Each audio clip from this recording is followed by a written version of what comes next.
Hi, this is Scott with Android Guys. And this is Luke. It's time to hang with the guys. Hey! Hey, so we're early. Yeah. We moved up a business day. Yeah. You don't check your calendar. It's not a Monday. Yeah. We're gonna move it up slowly. Yeah.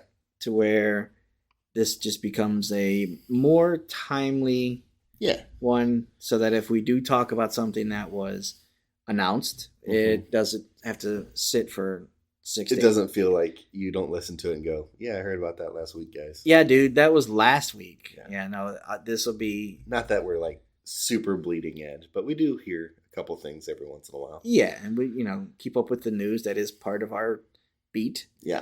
But yeah, so Luke, you and I have been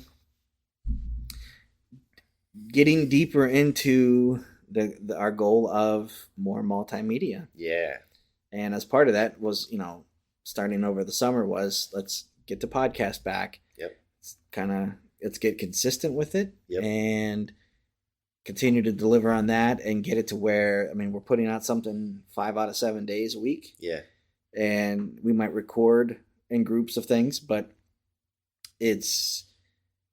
I'm enjoying that pace. Yeah. And I feel like we are also at a point where we could really get loose and just start to cover and do a lot of things. Sure. We've got lists of ideas and topics and stuff that we would like to do that I think 2022 should be pretty fun. Yeah. But we're also, as part of that, is looking to get more into video. Yeah. We've been shooting and we've been recording game footage of everything we review. Right. And we were doing fairly well with putting out a YouTube video with those, but I think we're getting ready to scale that and be consistent. Yep. And then introduce more stuff. So up until, recently, Android Guys was largely a written, that was where you went for news. Right. But we have decided that, it obviously makes a lot of sense to spread the wings a bit and do more multimedia and social media. Yep. And let our audience kind of figure out where they want to consume the content. Yeah. So we'll still do the written and the reviews and have a staff of guys that are, dedicated to covering news and all the other stuff. But I think if you are paying close attention, you'll see that Android Guys as a brand will continue to expand here in the next couple of weeks, couple of months. I'm anxious to see how we handle CES and what we do there. But I'm also looking forward to trying different things. Sure. After 14 years, I think it's time to, I've never been against video. Sure. Never been against the podcast. We did this almost, 14 years ago we were doing podcasts. That's right. And then we did it for a while. And then, for a couple of years, we had a Monday night show that was done live and then published immediately after. And that kind of went away. Sure. And then I think in my mind, I had always been kind of like writers would come to the team and they're like, oh, we need to do a podcast. And I'm like, been there, done that. Been there, done that. Yeah. And when we go back to doing it, I want to do it right. Yeah. I don't know if I necessarily want to hand off a podcast to something that hasn't, I want to control the brand of that, or the way that works. But a lot of it too with Android Guys in the past has been news focused for the most part. Yeah. And it's hard in something that's not written to make, you try and find info or things to fill that time, and you start creating news out of things that maybe aren't news. That was a very slippery slope, right? With covering Android for a while was, the first year we didn't even know what was going on. There were no phones. Right. So it's like, are we reading tea leaves and guessing? And, Yeah, there's a lot of speculation. Yep. Interviewing developers who were bold enough to at least try Android, but we don't know if those are going to be any good. Yeah. And then after a while, it was, we were one of the only sites that was doing like leaked images of devices and rumors. And so that was all that we could keep up with. And then, I mean, it's a global thing. So there's no like, let's go to bed and we'll do it tomorrow. You can wake up and there's things we missed. Yeah. But, we slowed down and stopped trying to like cover everything. We stopped treating everything as newsworthy. Right. And I think audience, just consumption of that type of information changed too, because,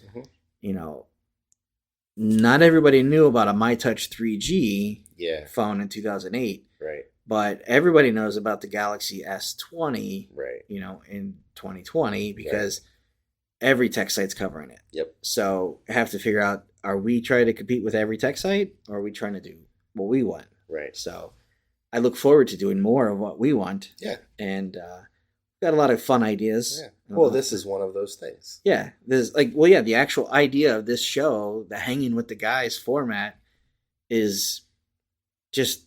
It's free form. Yeah. Like we put together just the most bare bones itinerary or things we want to make sure we talk about. Yeah. And then we just shoot from the hip. Right. But I look forward to doing, having guests on this show. Yeah. That they could come on and hang with the guys. Hey. Interviews with,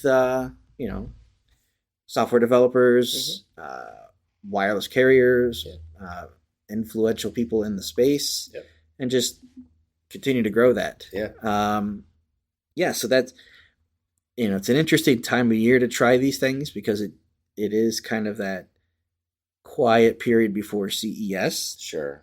Whatever CES happens to look like this year. Right. But it's also kind of like that, hey, you know what? It's not as busy. Let's take a little bit of time and try some new things. Sure. We're not doing it in the middle of the rush seasons of, but there's every other phone and every other product. And like when that happens, we'll be in a different position. Sure. So, but along with that, it is now just about December. Wow. Yeah, it is. Did you get a Christmas tree yet? Yeah. We got our Christmas tree that we've had for 12 years. Oh, so it's not real. Okay. It comes up from the basement. Pre-lit? No. Okay. No. So we put lights on it. And you know what? That's the easiest thing for us because we are a family of allergies. Mm-hmm. And so real trees tend to disrupt the balance in the house. And, I would say like watering, but that's really not a thing anymore. It's pretty easy to stay on top of watering your tree if you have a real tree. But I think for us, it's ease and allergies is the most, most prevalent. Do you do a family, like everybody get together at once to kind of light it and hang ornaments? Oh, yeah. So we do it for the last, probably the last 10 years, I would say. We've done Sunday after Thanksgiving is when we do the tree. Okay. I'm very adamant on the no Christmas before Thanksgiving. Oh, at all. Let that holiday have its space. Yeah, let it have its space, even if it's just a day or 2 days. We can get to it on Sunday, or we can play Christmas music in the house on Friday. That's fine. But up until Thanksgiving, there's no Christmas in this house unless you're making a Christmas list. That's all you can do. Okay. But yeah, so the Sunday after Thanksgiving is when we get together. We put up the tree, and I usually do all the lights, and then we all have our own like personal ornaments. The stuff that either people have got us or we grew up with, or all that kind of stuff. So we all have our own box of ornaments that we put on, and then we have a box of like family ornaments. Okay, where it's just free form, grab whatever you want, put it on the tree. And the boys are old enough now that they know where to put things, and it's not They don't like front load the certain area. They it's keep not putting like it, at their eye height yeah, in one side. keep going So they're pretty good about making sure it's all filled all the way around. And then my wife, has all of the other Christmas decorations for inside the house that she puts up everywhere. And that's about it. We do a real tree. Yeah. And our tradition is to go the Saturday after Thanksgiving, and we go cut it down. Nice. So we've gone to, except for the one year. Like Griswold's, where you go out in the middle of nowhere and you're cutting down a big old tree. This year was an interesting one. Yeah. We've gone to the same place except for 1 year. Okay. There was 1 year we went and found this place. That was on the dark timeline. Well, yeah, we reference it a lot. We went and they had every tree in the field individually tagged with prices on them. Oh, interesting. And they basically had priced them based off of size and aesthetics. Okay. So if this looked like a nice tree, it was more expensive. It was more expensive. Okay. You get to another one, you're like, this one's okay, but it's got some weird. Are we talking like dollar differences or like $5 increments? You would see one tree, you're like, oh, this one's 72, and then you look over there, like that one next to it's 90. And you're like, why? Like, yeah. Well, look how much fuller this is. Interesting. And, yeah. So we found another place that we've been going to for years. Yeah. And so it's been, I want to say 15 now. Nice. But we go out there, and it's weird because when you look at some of the older photos, there was more snow. And we're pulling my son in the sled, and he walking around. He's trying to pull the sled at one point, and he looks like a bundled up. He's walking like an Ewok. Yeah. He can barely. He looks like the little brother in Christmas Story. Yes, can barely stand up, kind of just puffy. Yeah. So we've gone to this place, and when you get out, they give you a map that says where things are at, and they actually have sample pieces they have cut off of each tree, so you can look at like a legend or whatever. Oh, like what kind of so you're like, oh, this was the soft one we like. Okay, so where are those? And you can see on the map. But every year we go out there, and I think to myself, man, this has got to be the year where they run out. This has to be the year when they run out.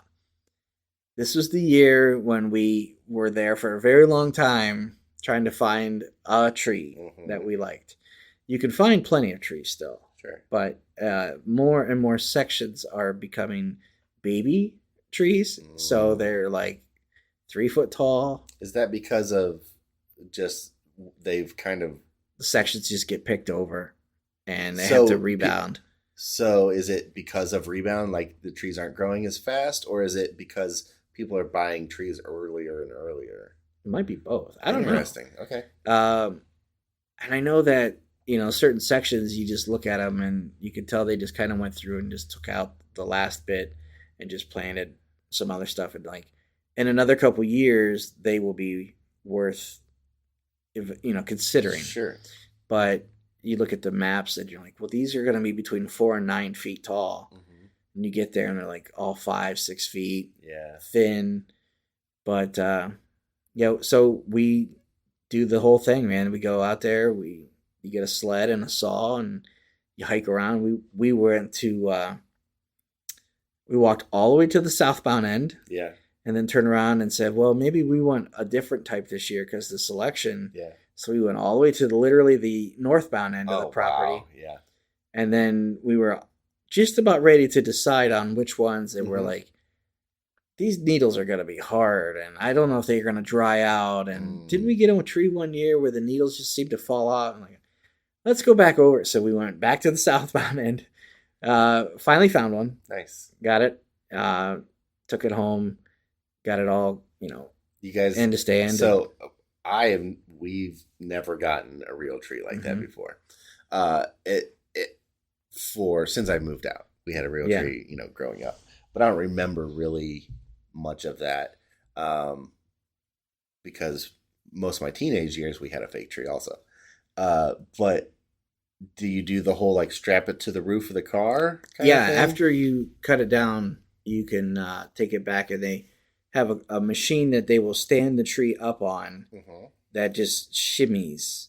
So it's designed to like shake out anything dead, any like random loose pieces or animals, bugs, anything that happens to be hitchhiking. Yeah. And then they run it through a baler, which really shrinks it down and wraps the string around it. Gotcha. This was the first year that we took somebody not from our family. Okay. The girlfriend went with us. All right. All right. They've been dating over 2 years now. Sure. So he's 18. Yeah. We're lucky to have him with us. Sure. Right. We're lucky that he wants to hang with mom and dad and still do the thing. So we invited her the Monday before we went. We actually had an invitation that we had printed out. Nice. Give it to her in an envelope that was like, you were formally invited to the Webster tree selection of 2021. I love it. And she had her RSVP, and she like texted right away, "I'm in." You know, That's cool. She realized the gravity of the moment. Yeah, right. You know? Yeah. But so yeah, she had a blast. We all did, and they have a nice big like a barn with some like tons of ornaments and hot cider and popcorn and all these other things you can do. Nice. Yeah. So it's a whole thing. Cool. How long does the process take? How long did it take for you? Now you said on average. Yeah. Okay. Sure. This year was different. Yeah. We started early. The invitation said 9 a.m. because we had a certain high-profile college football game to watch that day. I don't want to talk about that. We won't. We don't have to. Okay. It was a rivalry weekend. Yes. And I wanted to be home in time to start that game. Yes. Now, we may not have won that game because I wasn't home at kickoff. So I don't know.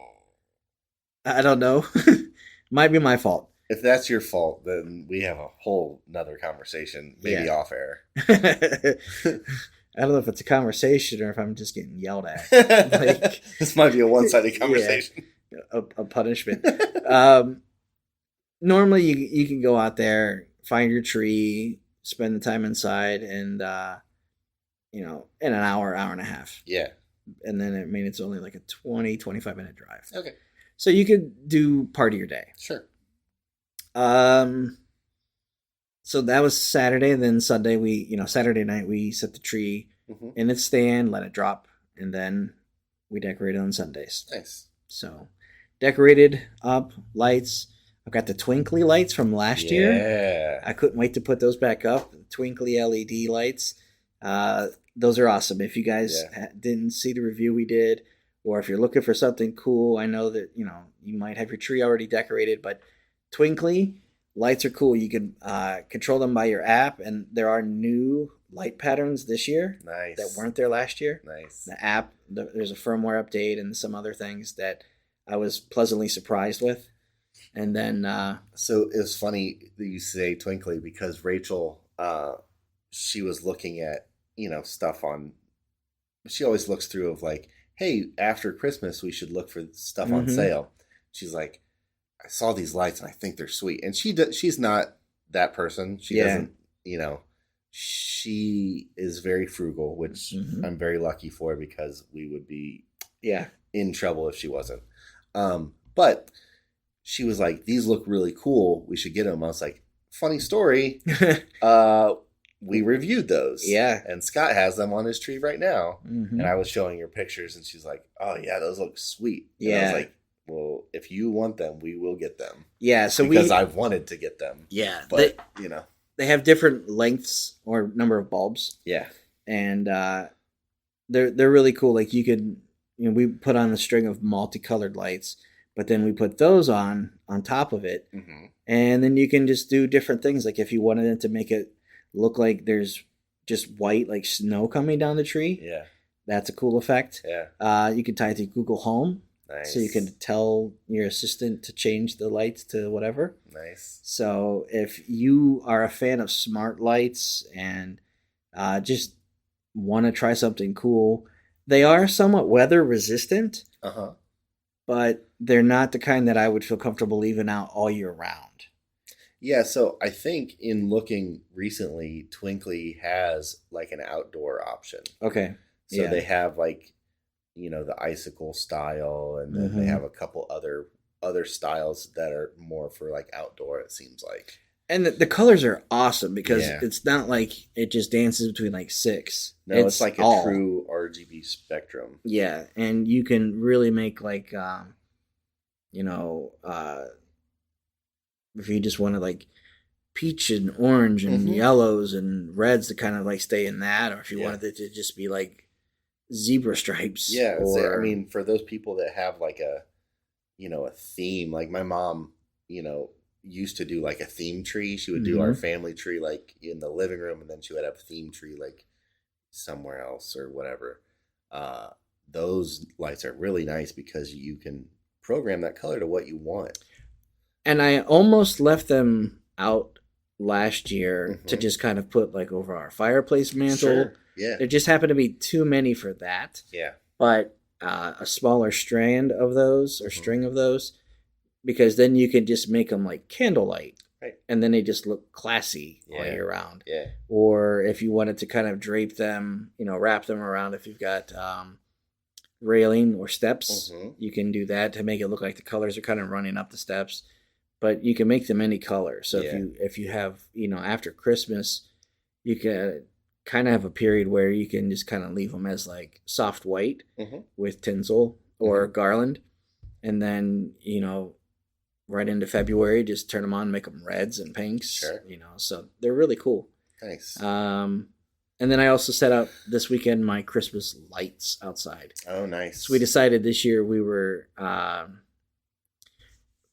going to go with red and white instead of like multicolor. For years, my wife has wanted to do like old-fashioned, warm-looking bulbs that are just kind of like, remind you of like childhood. Sure. But everything's LED blue. Yeah. And the colors just don't look quite the same. Right. So we've struggled with that, and we've just basically not decorated for a while. And I've gone out and we've used Nova Stella has sent us some different lights to review. And so I'll tend to put those in the yard because then they can kind of stay a static color or blink them through like different colors. At Halloween, I put them in the yard and they were green and purple, right? And then now I have the yard set up with red and white lights, strings everywhere. And then I have them just kind of projecting red on their trees. But then if I wanted to, I could have them kind of dance between red and white. Sure. And it makes, looks more intentional when it's all. Right.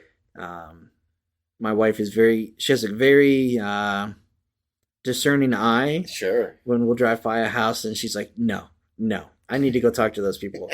Because it just looks like they just, whatever somebody gave them. Yeah. Or like they just drove around and collected lights. Right. It's all the leftovers from the last couple of years that they don't have on the tree anymore. Yeah. And they're like, just the one around the corner from us had like white, like soft candlelight white going around the edge of their porch. And then it like, they'll run a line of lights to another part of their house, but it just kind of drapes in their yard. Yeah. But they had like it connected, but it was like the bright white LED. Yeah. So they weren't even like the same white. Yeah. And then in their bush, they'll throw like a net that's like multicolored. And then they'll have like the thing that projects the creepy crawly like hex bug looking thing. Yeah. There's snowflakes on your house. And it's just like everything, So yeah, we call it. Are you familiar with hex bugs? The little toys. That's what some of them look like to us. It's just like colored bugs crawling on a house, but done right, they look okay. Sure. So if you're listening to this and you're like, "Hey, man, that's what I have. I've got snowflakes that do that." I trust that yours is probably fine. Yeah.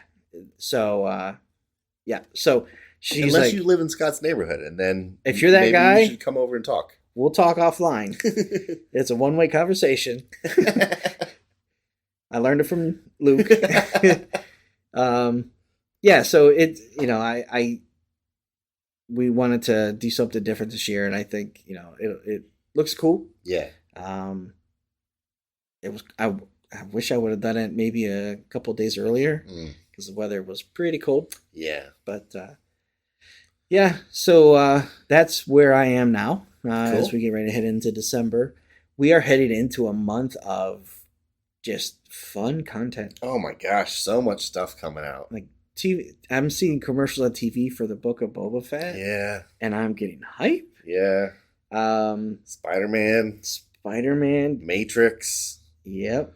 Oh man. Uh, I had a completely different week from the last time we talked, where Okay. I couldn't watch very much Right. last time because I had to go to Laguna Beach. Yeah, I had to. I had this work thing. Um, I watched a little bit more this time. Yeah. I caught up with. I watched Red Notice. Yeah. You had Okay. talked about that. What did you think? I liked it. Yeah. It was exactly what I thought it was going to be. Yeah.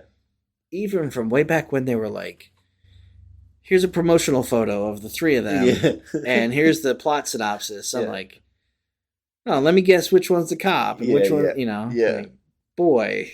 I would be on board for more. Sure. I don't need more. Sure. I've seen much worse movies. Yeah. And like we started to watch it. Well, the night we put our tree up and we were outside. I mean, it was cold. So there's that, you just, you get tired easy this time of year. And my wife starts to doze off and I'm like, normally it's me, I was like, we can stop if you want. You don't have to do. And then it just kind of got to a point where I looked over and she had kind of like faded out. Yeah. And I'm like, I'm going to keep watching this. Yeah. I'm curious to see what they actually do here. It was so that movie for me was like I was really having fun watching it. Yeah. But I don't need to watch it again. Yeah. It's not like, and it's not one of those if you, I think we've said this, Ryan Reynolds is Ryan Reynolds. Mm-hmm. The Rock is The Rock. And Gal Gadot, love her to death, but she's who she is. She's pretty. She plays a lot, very, very similar characters a lot of the time. And, you know what you're getting into. Mm-hmm. And if you've seen, one of their movies, you've probably seen this movie. Yeah. Because there's very similar characters. I was entertained the whole time. Yeah, knowing that they dangled the idea of like she might be working with somebody, that they talk a little bit about their backgrounds, but not a lot. Like they kind of put these threads out there that I'm like, oh, I'm interested in tugging on this one a little bit more. Right. Yeah, the movie was over and, she wakes up, towards the end and I'm like, did you see the one scene? She's like, no, I was asleep. And I was like, well, if you want to watch it, I'll watch it again. I might play on my phone. I might, right. whatever. But yeah, it was, I've spent the same amount of time doing many, many other things that I did not enjoy as much. Yeah, you regret. Yeah. Yeah. So Red Notice, if you haven't seen it, I would say check it out. Yeah. If you like those actors, you'll probably like the movie. Yeah. And if you're just looking for some mindless adventure, maybe a little bit of heist, how you're going to get out of the situations. Sure. Yeah. Yep. That's on Netflix. Yep. I went to the theater. Did you? I did. And I saw Ghostbusters Afterlife. Also, did I. What did you think of that? Oh, man. So, Ghostbusters is my thing. Yeah. It's my favorite property of all time. And I was so hype when, the last one came out. I was ready to see Ghostbusters again. I was ready for an all-girl team. I was like, you know what? Give it to them. I want to live in this world again. Give me ghosts. Yeah. Yeah. And that movie came out and it was fine. There's some really funny parts. And then, ultimately it's fine. Mm-hmm. And so this one, I decided to, not set myself up for anything. I was really excited to be back in the world. So I was very excited to see it. And I tried to stay away from any spoilers. I tried to stay away from really any trailers even. Yeah, once you know it's coming, right, that's all you needed. I didn't want to piece things together or anything. And so my movie going experience was, we talked a little bit earlier, and I think my movie going experience was a little different than yours. But man, I really loved it. Yeah. I was very, very pleased with how Jason Reitman handled the world, handled the story. He definitely, uh, you can definitely tell he cared. He Yeah. cared about making it good, but also making it fit. Yeah, it didn't feel like he was tasked with it. It looked more like he asked for permission to do it Yeah, and came and said, "Hey, this is what I'd like to do." yeah, Working with his dad on it too. sure. He's going to have that kind Yeah, of his like, dad was one of the original writers of the original. like, So what were you thinking, or how did you handle this, or yeah. if I want to do this, does it feel foreign to that? Hmm. Does it betray the stuff that came before? Right. Yeah, I knew a couple of things that I mean, I stayed away from any spoiler stuff, Hmm. but there was the one thing we talked about. I was like, wait, you didn't get that from the trailer, but you hadn't really watched any of those. No. You kind of just said, that's all I need. I don't want to see any more. And I kind of applaud that because I'm the same way. When I see a trailer, I tend to kind of hold on to certain things in my mind. Hmm. And, I start to figure out, well, those are obviously two scenes that are just smashed together for the trailer. Sure. That dialogue is not from that scene or whatever. But then there are also things where I'll see an action sequence or something, and I'll know that obviously the character is going to get through this because I haven't heard that line yet. Or I haven't seen that scene yet. Yeah. Oh, we still have to get to the jungle somehow. Right. So I know they're getting out of this, Right. or whatever movie. So, but it's so hard to do that when you're excited about something too. I know. But I liked it, and I think we talked a little bit about how it was like reminded of The Force Awakens. Yeah. In that it gives you a chance to go back. Yep. And gives you a chance to relive things, but it's also done in a story that's like, it rhymes. Yep. And there are things that are almost like they're callbacks and references that are kind of like clever. Yeah. And also kind of like that's a world that you could kind of be generic and cheap, cheeky with. Yeah. That are just going to be like, yeah, of course that's what, Right. And I almost felt like at a couple points, I wanted to see certain things happen that would have been almost mirrored from the old ones. That it was kind of like, oh, I hope they do this. Sure. But I liked it. It felt consistent with like the special effects. Yeah. They didn't feel like they said, no, the proton packs, this is what they should actually look like. Right. This is how that science would work. Yeah. And even it looked like they used practical effects for the dogs or whatever, just the way the heads of the neck articulate. I dug it. Yeah, it definitely felt like a continuation of a story, not a new like a new chapter. Like it felt like it was even down to just how the original score was used in the movie was really smart. It didn't feel out of place. It was part of, you hear certain music come on and you're like, oh, this is a happy-go-lucky scene. I know the part of this movie. Yeah. Like I know what's coming up it was very much a respectful nod to the original movies, but set it up in such a way that we're going to see more Ghostbusters. Yeah. And we're going to see more of this world. And I think he kind of set himself up. I imagine he's going to be the one helming a second if there's another. Set himself up to kind of do whatever he wants now. Yeah. Because he did the hard work of tying it to the original and made it believable. And so now he can use different characters or new places or new ideas. And it's not like, well, what about all this other stuff that we've built up? Like it was a good kind of cap to our story so far with a lot of potential for the future. And it was able to kind of tie back into the original story without a way of going, dude, there's no more meat on the bones. Right. That it feels like there was still something they could pick at. Right. That makes this exist for a reason. Yep. yeah. And I mean, it was an enjoyable time. Yeah. I went in there and I just thought, okay, this is, I have an idea of what this movie's going to be like, and it hit it. Yeah. And I mean that in a good way. Yeah.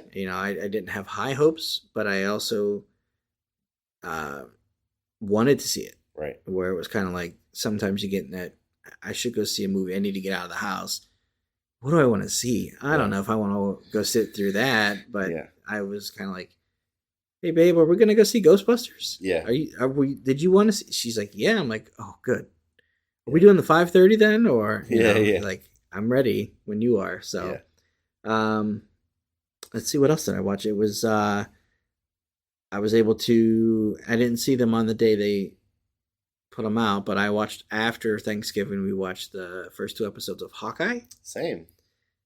What did you think of that? I really liked it. I was a little bit leery after seeing the trailers for that I was like, okay, Hawkeye, from what we've seen of Hawkeye through the MCU, he's a pretty serious character. Pretty straight-laced, pretty... Yeah. I'm a regular dude. Regular dude. He's grappled a little bit with the I'm not super kind of thing. And, we saw what happened when the snap happened and all this kind of stuff. And he really, went through a dark time. And then, the things with it, I don't know if we're staying away from spoilers, but some pretty serious stuff happened with him and one of his really good friends. Yeah. So his character has gone through quite a bit. Yeah. And in the trailer, the first trailer we saw, or the teaser, I guess maybe it seemed like a very crazy, zany Christmas movie. Yeah. It was a little bit, ridiculous, a little like he was just going to be on this one adventure after another. Yeah, kind of this wild ride of Christmas craziness. Mm-hmm. And it's not that. It's definitely feels like a Marvel drama. Mm-hmm. It's got some funny stuff. It's got some lighthearted stuff. But there's a lot of story there still to explore. It's interesting to see, how they're putting this world together with, it's based on the arc of Hawkeye from the last couple years more than anything. Mm-hmm. And there's some characters in that arc that we've seen in Marvel, but not in the MCU. Yeah. We've seen, there's some alluding to those characters. So it'll be interesting to see how that plays out. Yep. Because, without saying too much, we've kind of been told that these are not, these things that we know are not MCU approved. Right. But they're also not. They don't not exist at all. They don't not exist. Right. Yeah. So it's kind of an interesting place to be as a fan watching the story unfold, because you don't know exactly how it's going to unfold. But the characters are good. There's the mom's boyfriend kind of idea. That character is a very cool character, very interesting to see how they're gonna play out. And I found myself in only in the first episode really caring about the main character and how she fits in to to this world, and I feel fairly I kind of believe her motives. I believe her attitude. I don't think she doesn't seem like a girl that just wants to be Hawkeye. Mm-hmm. She definitely has a drive to her. Yeah. I like the fact that not the world isn't at risk. Yes. the universe isn't Yes. being attacked by something, Right. and we can have a more intimate kind of story. Yeah. Kind of there's- reminds me of Spider-Man. Yeah. That, you know, this can go on at the same time as these other things. Mhm. And I'm okay if Marvel takes that route of there's the big stuff happening, but here's other, you know, here's another way of looking at these characters that everybody knows and loves that can exist at the same time, where you don't have to put them all on a team. You don't have to, but you can kind of reference each other. It's also, this is what these characters are dealing with when they're not saving the world. Yeah. They're saving the city, or they're saving their sanity, or they're saving the neighborhood. Yeah. You know, like, we're just dealing with the stress of being a person of that age, right. being a dad. Right. I mean, half the conversations he's had so far in the show is, you know, with his kids, with his wife, and, you know, what he wants to do versus what he's got to finish right now. But what are there, like 4 more episodes? Is it like 6 total? 6 total episodes. Yeah. If so far, it feels like that's all the story we need. Yeah. I don't necessarily see anything happening where I'm like, oh, you can't cut this short. Right. I'm also cool with some of the things we might have talked about offline if they're introduced, of like, okay, how does that all fit? Right. Yeah, it's enjoyable stuff. Yeah. I like the idea that when it's over, the week after that is Boba Fett. Yeah. And then Spider-Man. Well, Spider-Man's like Spider-Man happens right before it ends.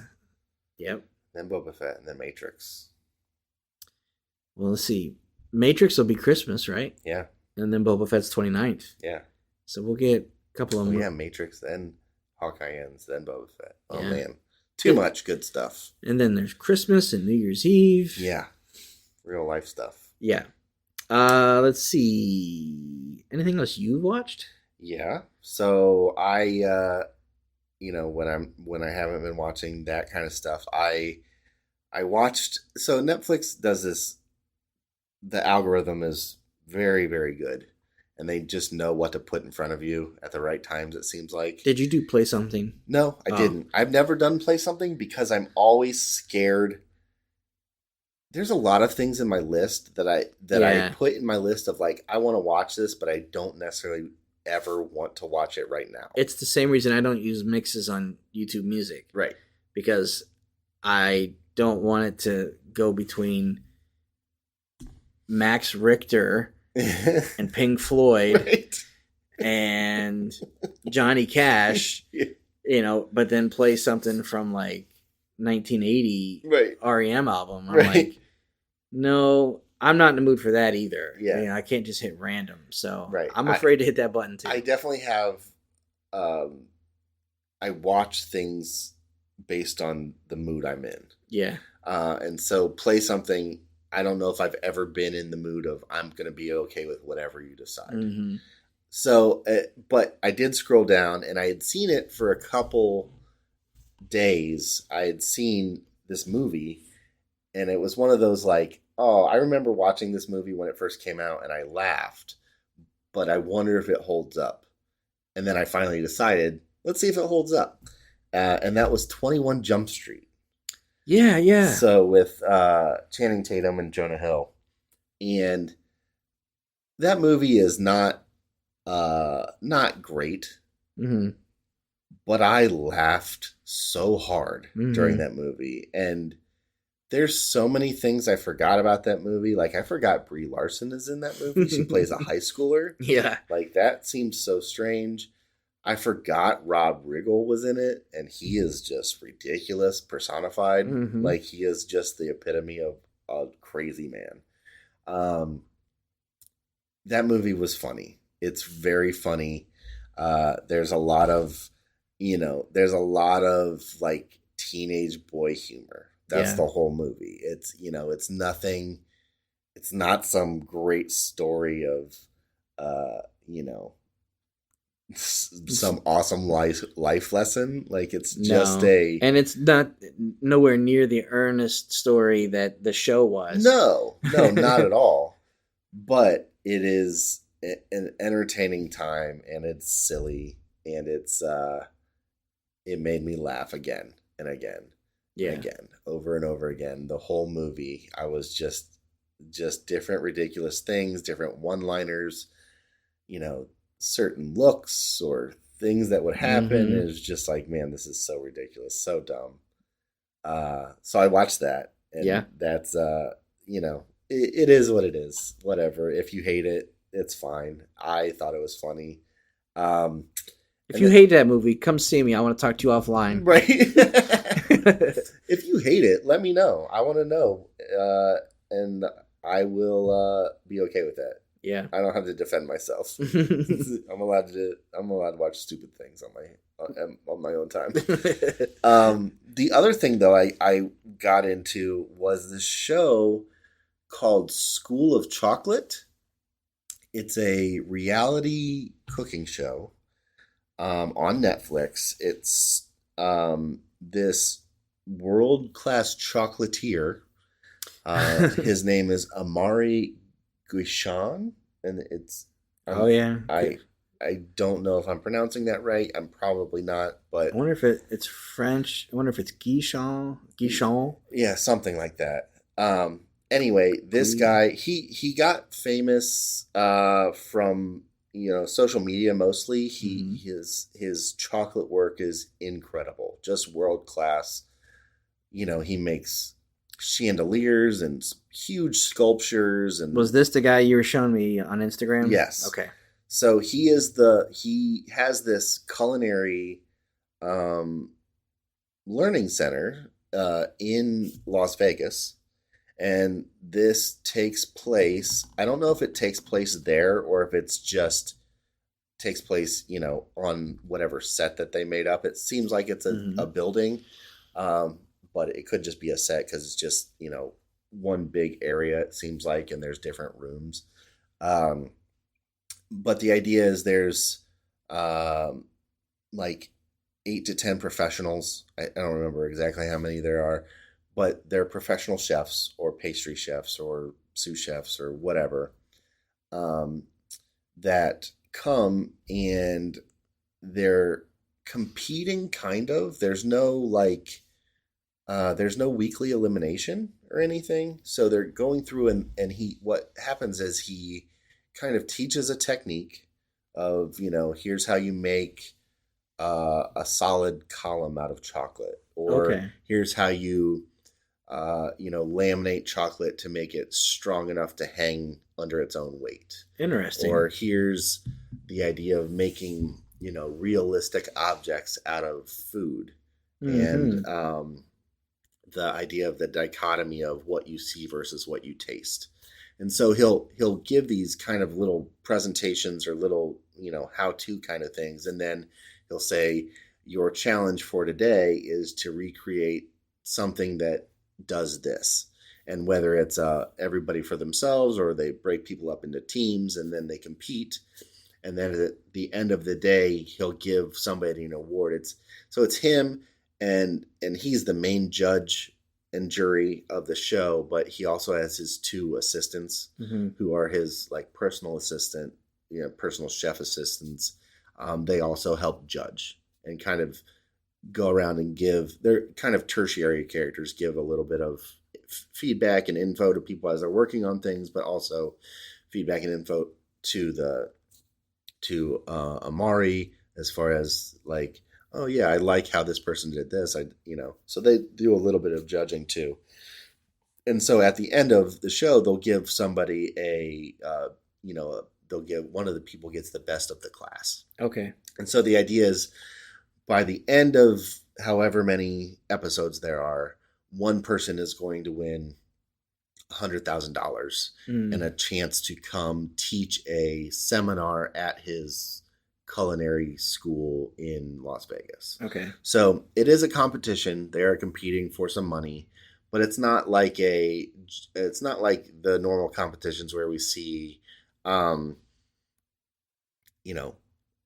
somebody gets eliminated every week and it's down to the best of the best and they compete. It seems like there are people that have been rising, up from the crowd as they've gotten, star pupil throughout episodes, but for the most part, and he does this other interesting thing where if somebody's having a problem with one of those techniques, they will be maybe held back from competing in the next thing to work on to get better at it. To get better at that. Okay. So it is really kind of seems like it's more focused on teaching these chefs how to better their craft, and not necessarily just compete for, it's a, you're bad, so you're out. It's you're bad, so let's help you get better. Okay. So it's kind of cool. I will say it's a little cheesy. It's a little bit, I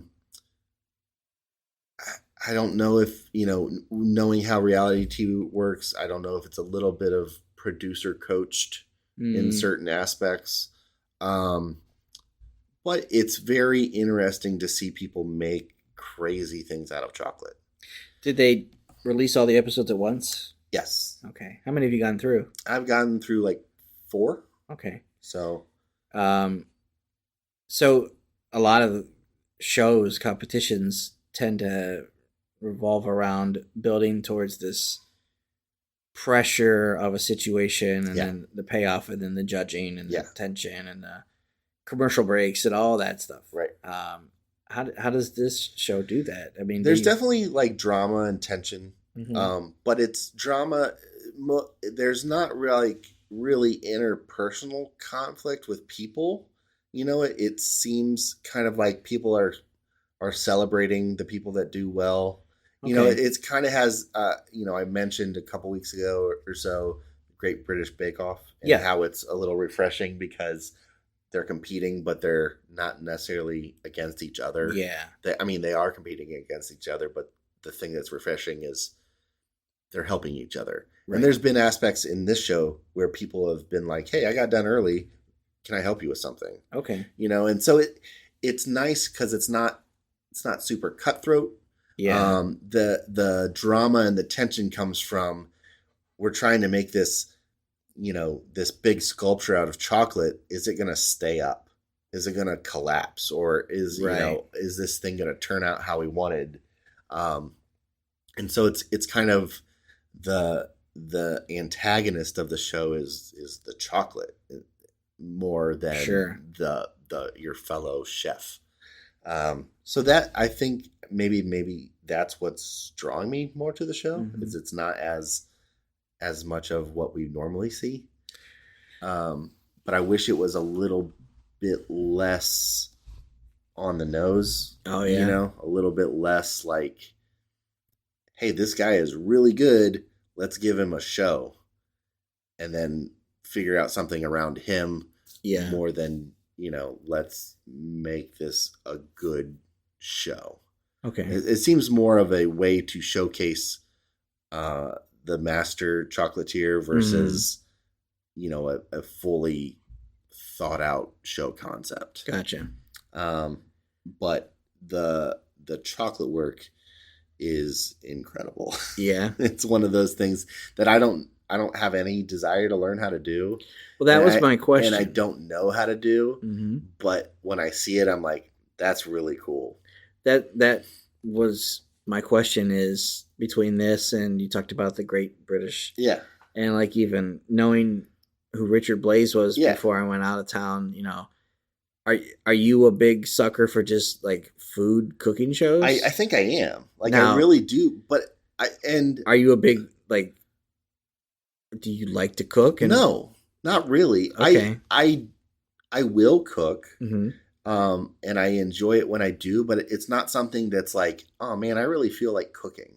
Or I want to try this. Or this show inspires me. No, not at all. Wow. So I don't know what that is. I really like food. Yeah. I know that, but it's not one of those things where I watch these shows for inspiration and I want to try and do what they do. It's one of those things where I think I enjoy seeing people do things that I know I can't do. Yeah. And I enjoy watching people be good at that things that I see and just go, I could never do that. That's awesome. Yeah. Do you have YouTube TV? I do. You ever watch Taste Made channel? No. All right. Put it on your radar. All right. That is probably one of the only channels or shows that we watch where we find ourselves some nights where we're just like, what do you want to watch? I don't care. Here, you take the remote. You know, and it's just kind of flip, flip, flip. But it's just like nonstop short form cooking. Oh, nice. Where, you might have like a half-hour episode of something, but there are a lot of things where it's just like real quick and simple things. Yeah. And then there's I'm trying to think of what the show is. The name escapes me at this moment. I'll think of it here. But the whole premise of the series or the show is to eat as cheaply as possible. Oh. And it's designed to take advantage of, you need to make a sauce. So you open up the drawer and you've got like your ketchups and ranch and honey and stuff you brought home from other restaurants. Yeah. And, you put these things together and you use the couple of spices and the soy sauce, the salt and pepper packets, apple cider vinegar, and you got yourself a. And so they'll do that and they'll break it down and show you like this whole thing fed me for $1.89. Interesting. Or this fed a family of 4, and then you're looking at it was like $2.36 a person. So it's really cool. I'll think of the name here when we pivot topics. Yeah, sure. But Taste Made. Okay, I'll have to check it out. You can go to their website and see the recipes and stuff. And that's cool. That's one where we'll watch and go, ooh. Have you tried to do that? Have you tried to make any of that stuff? I've saved a lot of ideas. Okay. But sure. never gone and followed something where like I want to make that. Yeah. But yeah, that's a good one. Cool. But I don't think it has to be a YouTube TV thing. Yeah, sure. I just know that I have it on YouTube TV. Yeah, makes sense. I really like YouTube TV. Speaking of, I've had it I got it during football season. So when football season started up, I was like, you know what? There's not a way to watch the Browns or the Falcons. Unfortunately, because I live in Ohio, there's not really a way to watch the Falcons unless they're playing somebody that other people care about.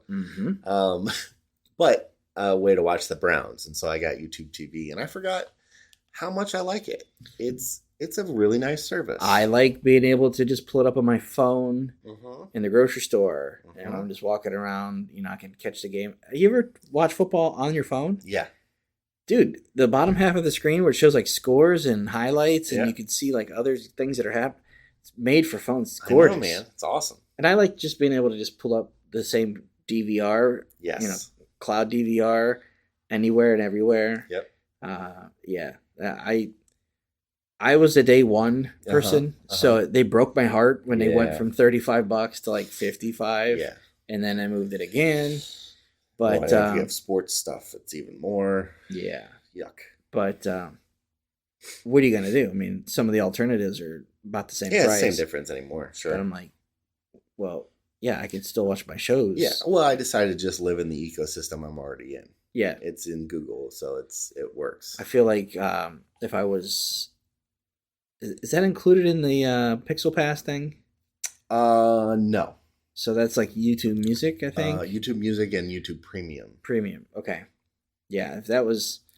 Because, I mean, I'm a Google everything anyways. Yeah. I'm a Google One, a Google Drive. I pay for a lot of that stuff and use it, but I think that's just part of me is like, I like what Google's doing. Yeah. I don't have any problem with it. Yeah. The name of that show is called Struggle Meals, by the way. Struggle Meals.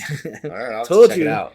As soon as we pivoted, that's right. I would have. That's all you have to do, get your mind off of it. Yeah, the idea is you're a college kid, you struggle, and there's plenty of recipes to start out with ramen noodles. Yeah. But it's not you take the packet and do this, but you do the noodles and then you do this. Sure. And garnish it with this. There's a show on YouTube that I watch that is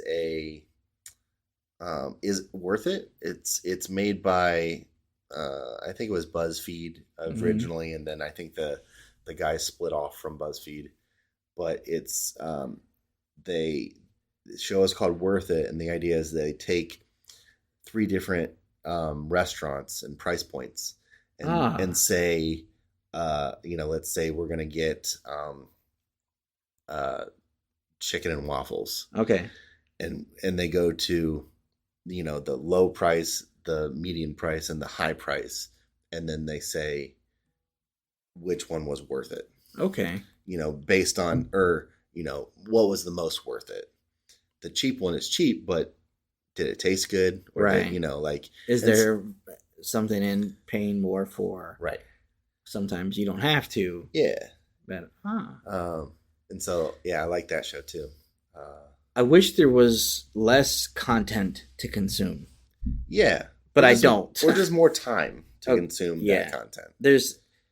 I know there are, you can look up like infographics and websites of like emotions that have no word. Yeah. Or feelings that there's no English word for. Yeah. There's got to be one for the way I feel when I think of all the content in my head that I'm like, that's a book I want to read. That's an album I want to listen to. That's a podcast that I want to subscribe to. That's a show that I want to watch. That's a show that I want to watch again. Because it'd be interesting to see how much content, like over the course of a year, you have saved that you haven't consumed. Like, how much hours of content do I have in the queue that I'll never watch? We can't do that. You can't put that in. Can't give that power. Right. That's what's I have 48 days worth of straight content that I will never get to break even right. at this point. Right. And then there's going to be new stuff. Right. And new properties and new things that are and then you pair that up against the calendar of how many of these days do I have left on my own calendar? Yeah, right. To devote to these things. Yeah. So, this is the existential dread segment of the show where we talk about, running out of time. Shoulda, coulda, wouldas. Yeah. I don't have any other notes for things. I know I talked about the lights and things, Christmas trees. Yeah. A little bit. Any products that you... So just real quick, we've been messing around with these One Audio headphones. We got 2 different sets of headphones to review from them. It's a brand that I had never heard of before. Mm-hmm. And, the headphones, we see so many headphones through here. Earbuds, headphones, all kinds of audio listening devices. Yeah. And so it's easy to say, I've never heard of this. I'll give it a shot. I'm not holding my breath. To go in willing to be more critical. Yeah, absolutely. If you go with a brand, you're like, these are Sony. I'm sure they're pretty good. Right. Kind of know what to expect. How dare I presuppose that they're good? Right. But when they're a brand, you're like, I don't know. Do you want to take these? Yeah. Sure. So. I'll take them. And so I've been messing around with them. And honestly, from the open, from cracking them open and just looking at them, pretty awesome. Yeah. They are very well made, and then with as well made as they are, they back it up with the sound quality. Mm-hmm. We got 2 different models. We got the A30, which is their wireless headphones. Mm-hmm. Both of these are over-the-ear headphones. And then we got the Monitor 60, which is more of a studio-style reference headphone. Mm-hmm. And, man, these things are comfortable. They sound good. They have a really nice wide dynamic range. You can hear the highs. You can hear the lows. And it all feels punchy. It's not just muddy. It's very clear sounding stuff. Well made. And they're not blurry. The sound is not blurry. And I was very surprised from a brand that I had never heard of, and for the quality of them, and for the the quality and the make quality and the sound quality, they're very affordable. Yeah, both of these pairs that I tried come in at sub $100. Where the studio ones, the Monitor 60s, I wouldn't have been surprised if they would have been $150. Yeah. And let me tee you up with a question that I already know the answer to. Okay. Hey, I've never heard of that brand. Yeah. It sure sounds good. That price sounds nice. Yeah. What if they're a piece of junk? You have a 2-year warranty on them. Oh, see, I knew that though. Yeah, for 2 years. Like, Yeah. and I think that's almost unheard of. Yeah, without forcing you to register or jump through some kind of a hoop. It just comes standard. Yeah. It's one of those times where, I think the reason people are leery of the unknown brand is because generally they don't pay off. There's a reason that we know the brands we know, because they're the ones that are consistently putting out good things. But these are really nice headphones. If you're looking for a good headphone, whether it's a commuter headphone, a wireless one, or you're looking for something nice for your computer, or for referencing if you're doing any kind of audio recording or anything, both of these, for the price, they're really quality. And that's One Audio. ONE ODIO. ODIO. One Audio. One Audio. And yeah, so I just wanted to throw that out there. I've been messing around with them and very pleasantly surprised. It's so tough with, like you said, we see plenty of things. Yeah. And you just kind of, I want to put those aside because I'll go back to those and use those. And then you look over and you're like, I have 4 similar things on my shelf that I want to grab, like, which of these, Yeah. But when it comes to recommending to like friends and family, and they're like, what's a good brand? That's, I've found that, even for phones, I'll tell somebody, I really like this Xiaomi phone. Well, I've never heard of them. Well, they're really big outside of your neighborhood. Right. And brands, that'll pop up. They're like, I've never heard of that, company, but so far every keyboard they've sent me, every little portable monitor, like this is a brand to keep an eye on. I'll be curious. What does Palpatine say? I'll be watching your future with great interest. Yeah. What do these look like, a couple months from now? That's the real test. But, if there's a problem, I got 2 years to figure it out. Right on. I am out of topics. Same. Okay. You want to cut this thing? Let it go? Yeah. Cut it loose. We'll cut you loose. Hopefully you got through your commute or your plane ride or your bathroom break. All right. If you had an issue, shoot us an email. You can talk to us offline. You can give us the business. Yep. I'm cool with that. But for real, if you want to reach out to us, shoot us an email at podcast@AndroidGuys.com. Yeah. And if you want to get a hold of me directly, you can find me on Twitter, Webster77, and Instagram. And Luke, if somebody wants to give you the business offline. Yep. It's Luke Gaul, LukeGaul, on Instagram and Twitter. And I will say this, if you email us, podcast@AndroidGuys.com, and you send us whatever you want to tell us, whether you watch Red Notice and you think it's a piece of garbage, or if you really, really like making chocolate sculptures and you're hoping to get on that show someday, whatever you want to tell us. Even if you got to the end of this episode and just wanted to say, I got to the end of that episode and said hi. Yeah. Email us. Email us and send it. If you put your address in there, we'll send you something. For real. For real. We're looking around the office here. We've got plenty of things. Yeah. So, shoot us an email. The ball's in your court. All right. I'll see you, Luke. See you.